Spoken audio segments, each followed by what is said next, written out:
Y nosotros cambiamos completamente de tema para hablar acerca del Tribunal Constitucional, quien declaró inadmisible el requerimiento que buscaba calificar como inconstitucional a la coordinadora Arauco Mayeco y a otras organizaciones que operan en el sur del país. Para profundizar en este tema, tomamos contacto con el ex delegado presidencial de la Macrozona Sur, Pablo Urquizar. ¿Cómo está, Pablo? Muy buenas tardes, gracias por conversar con nosotros. Muy buenas tardes, Ivo. Me encuentro muy preocupado por la información hoy día que todos conocemos acerca de la inadmisibilidad de requerimiento que buscaba declarar como inconstitucional a 4 orgánicas radicalizadas y terroristas que operan en la Macrozona Sur y que lamentablemente hasta esta hora tampoco conocemos el contenido de la fundamentación de esa inadmisibilidad por parte del Tribunal Constitucional. Usted me dice que no conoce ninguno de los argumentos entonces por los cuales se rechaza esa petición que usted hace. Se conocen por vía de prensa, pero efectivamente el conocimiento formal se da a través de la resolución que mandata la propia ley orgánica constitucional del Tribunal Constitucional, que tiene que ser fundada y de esa forma conocer adecuadamente, ¿cierto?, cuáles son los motivos, las razones por las cuales se declara inadmisible. Esto es bastante extraño, y por decirlo menos. ¿Y por qué? Porque básicamente la regulación de la admisibilidad son requisitos de forma, están establecidos expresamente en el artículo 130 de la Ley Orgánica Constitucional del Tribunal Constitucional, y que son básicamente 4 requisitos. El primer requisito es individualización del requiriente, es decir, yo. Segundo requisito, individualización del movimiento y de las personas afectadas, en este caso las 4 orgánicas radicalizadas y violentistas, y además los principales líderes, dentro de los cuales está, por supuesto, Héctor Yaitul.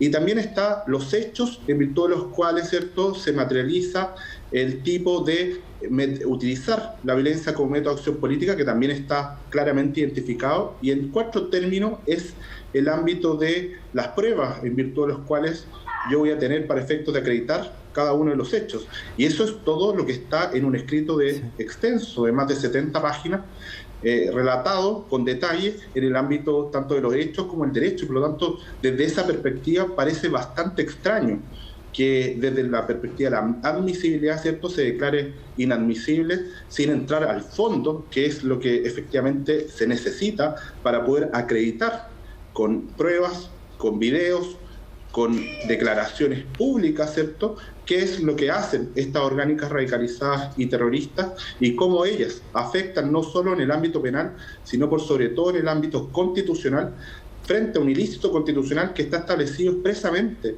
en el inciso 6º del artículo 19, número 15 de la Constitución Política de la República. Esto es, organizaciones, movimientos que utilicen la violencia como método de acción política. Pablo, bueno, una de las razones, que tú lo decías bien, se dieron a conocer por intermedio de la prensa algunas parte de las razones que entregó el Tribunal Constitucional, es que supera las atribuciones y las implicancias del mismo Tribunal Constitucional lo solicitado en su requerimiento. Sí, a mí me parece que es bastante extraño, porque lo que yo estoy pidiendo es que se declare la inconstitucionalidad. La competencia propia del Tribunal Constitucional es precisamente la constitucionalidad o inconstitucionalidad, en este caso, de un movimiento que persigue fines políticos a través de la violencia, en este caso las 4 orgánicas violentistas. Y eso es competencia en donde no es que yo le dé competencia, sino que es la propia Constitución la que mandata al Tribunal Constitucional conocer de estos hechos a través del requerimiento que efectivamente presenté. Y por otro lado, respecto de la posibilidad de que existan delitos, evidentemente, cuando hay asesinatos, cuando hay atentados incendiarios, cuando se queman iglesias, cuando se queman escuelas, que son precisamente lo que hacen estas orgánicas. Recordemos que llevan más de 397 hechos y atentados graves de violencia que se han adjudicado en estos últimos 8 años. Ellos se los han adjudicado públicamente, los han señalado por todos los medios o a través de panfletos. Bueno, esos evidentemente son delitos, pero también tienen un componente de ilícito constitucional, y es eso precisamente lo que le estamos pidiendo al Tribunal Constitucional, que se declare para efectos de materializar que son organizaciones contrarias a derecho. Desde un punto de vista, además, hay que recordar el propio Tribunal Constitucional, en una sentencia del año 2010, a propósito de este mismo ilícito constitucional, en relación a un movimiento nazi, señaló que dentro de este tipo cabían precisamente las organizaciones terroristas, paramilitares, organizaciones criminales que persigan fines políticos. Por lo tanto, si la Coordinadora Arauco Malleco no es una organización criminal, no es una organización terrorista, no es una organización que ejerza la violencia como método de acción política, entonces, ¿qué es? Hay libros en donde ellos expresamente señalan como estrategia político-militar qué es lo que van a hacer. Después no solo hay libros, sino que hay comunicados. Recientemente el sitio Exantes sacó un comunicado a través del cual Héctor Yaitul reivindica precisamente una serie de atentados a propósito de la conmemoración de un año de la muerte de Pablo Marchán el 9 de julio del año 2021 en el Fundo Santa Ana Tres Palos, en Carahue.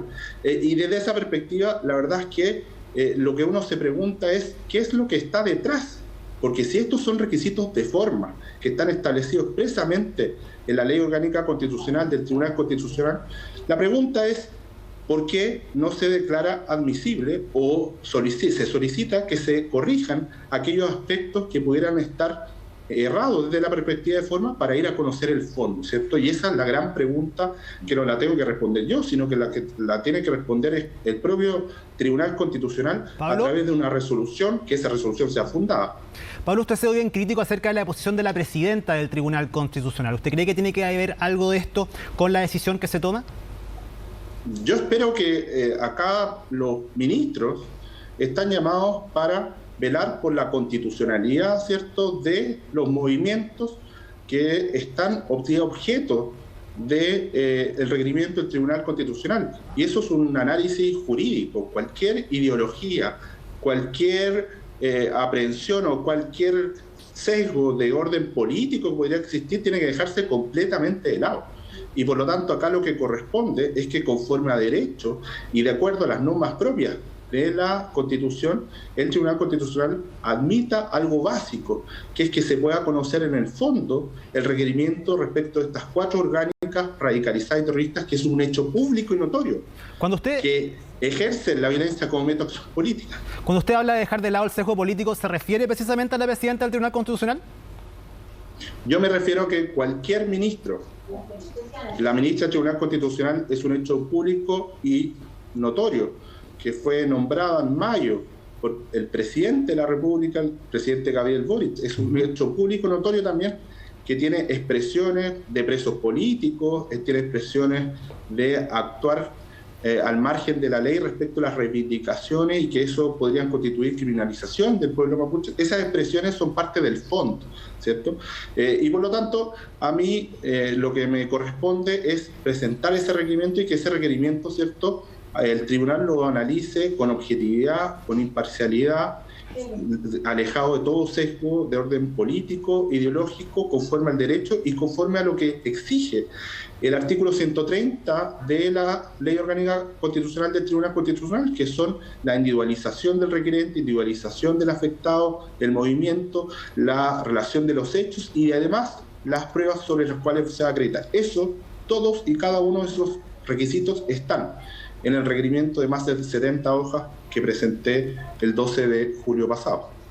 Pablo, lo llevo a otro tema. Usted como exdelegado presidencial de la macrozona sur, ¿cómo vio el debate que se dio ayer por la ley de infraestructura crítica que finalmente se termina rechazando este veto sustitutivo por parte del Ejecutivo en una herramienta que también podía ayudar a las situaciones de violencia que ocurren no solamente en Biobío, la Araucanía, sino que quizás también en la región de los ríos, los lagos? Sí, el proyecto de ley de protección de infraestructura crítica que permite, ¿cierto?, el actuar de las Fuerzas Armadas en ese contexto es un proyecto de ley que ya había salido con una amplia mayoría por parte tanto de la Cámara de Diputados como del Senado y ya estaba para ser despachado, ¿cierto?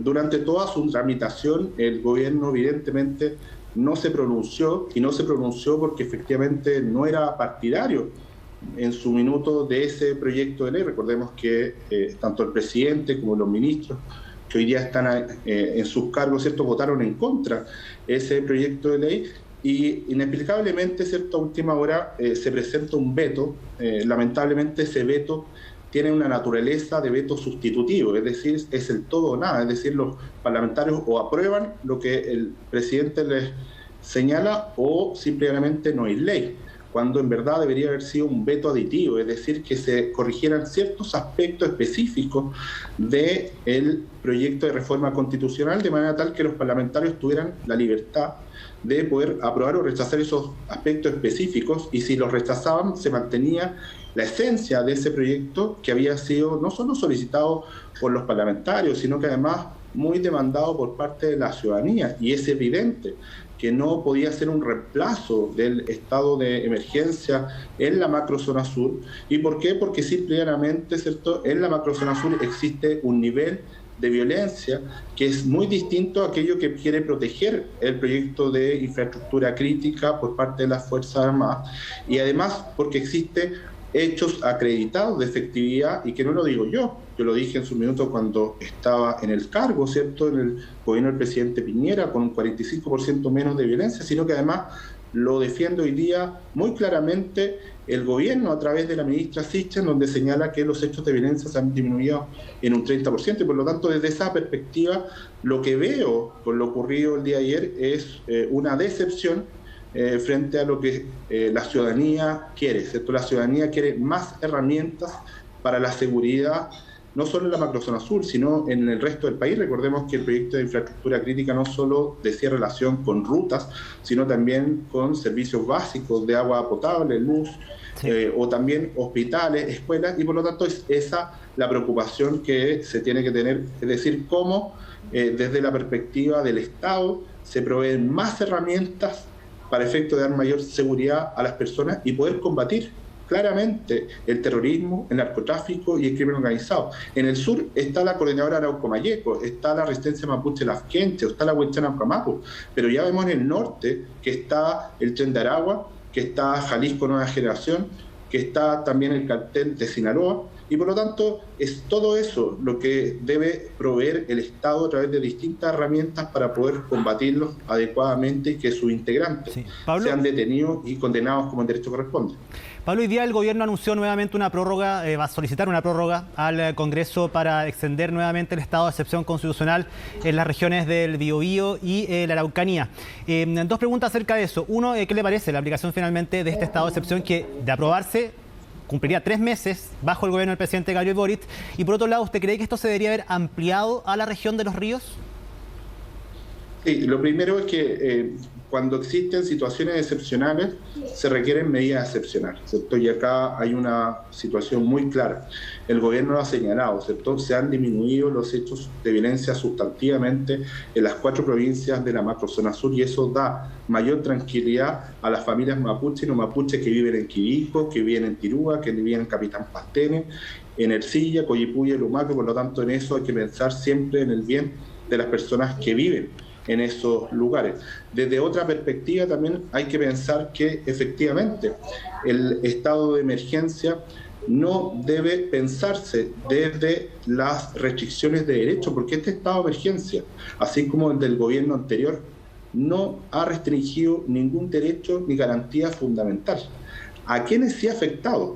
Ha afectado a los criminales, ha afectado a las organizaciones radicalizadas y terroristas, y ahí lo engancho con su segunda pregunta, que han tenido que expandir y salirse de los lugares habituales de atentados y tener que ir a otros lugares, como por ejemplo la región de Los Ríos, donde según cifras de la multinacional de la Araucanía, se ha aumentado un 185% los atentados entre el primer semestre del año 2022 y el primer semestre del año 2021, lo cual da cuenta, evidentemente, de una realidad más compleja. Hoy día tenemos presencia en la región de Los Ríos, no solo de la Coordinadora Arauco-Mayeco, sino que orgánicas que están en regiones como la Araucanía, que se traspasaron a la región de Los Ríos, como precisamente la Liberación Nacional Mapuche o también la Resistencia Mapuche-Mayeco. Y en ese sentido es evidente que la autoridad tiene que evaluar todas esas características para efectos de poder decretar un estado de emergencia y con ello, obviamente, darle más seguridad a las personas. Pablo Urquizar, exdelegado presidencial de la Macrozona Sur, muchísimas gracias por haber conversado esta tarde con CNN Chile. Que esté muy bien. Gracias, Diego, que esté muy bien.